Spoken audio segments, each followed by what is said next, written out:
ഒരു normal person അയാളുടെ lungs healthy ആണെന്ന് എങ്ങനെയാണ് മനസ്സിലാവുക? അല്ലെങ്കിൽ ഇപ്പോൾ ഇത് ഹെൽത്തി ആക്കാൻ വേണ്ടിയിട്ട് എന്തെങ്കിലും ടിപ്സ് സാറിന് പറഞ്ഞു കൊടുക്കാൻ?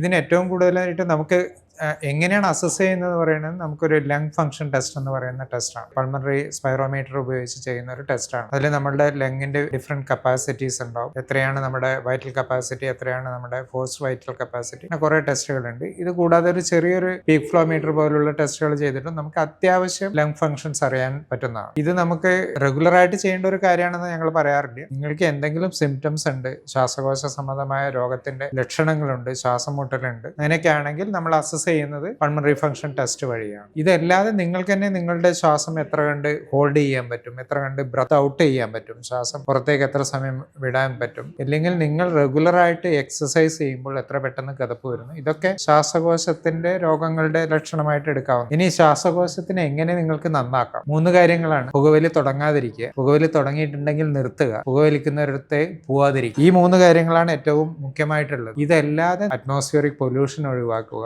റെഗുലർ എക്സസൈസ് ചെയ്യുക. ഒരു എക്സസൈസ് നമ്മൾ കാർഡിയോ എക്സസൈസ് ചെയ്യുമ്പോൾ ഏറ്റവും കൂടുതൽ നമുക്ക് ഇംപ്രൂവ്മെന്റ് വരുന്ന ഒരു ഓർഗൻ ലങ് ആണ്. ലങ് കപ്പാസിറ്റി ഇൻക്രീസ് ചെയ്യും. എന്നിട്ട് ബ്രീത്തിങ് എക്സസൈസ് ചെയ്യുക. ഇതുപോലെ തന്നെ നമ്മുടെ യോഗ അതുപോലെയുള്ള ബ്രീത്തിങ് ആയിട്ടുള്ള എല്ലാ എക്സസൈസുകളും ലങ്ങിന്റെ ആരോഗ്യവും ലങ്ങിന്റെ ലോങ്ജിവിറ്റിയും അസുഖം വരാതിരിക്കാനുള്ള സാധ്യത കുറക്കുകയും ചെയ്യുന്നു.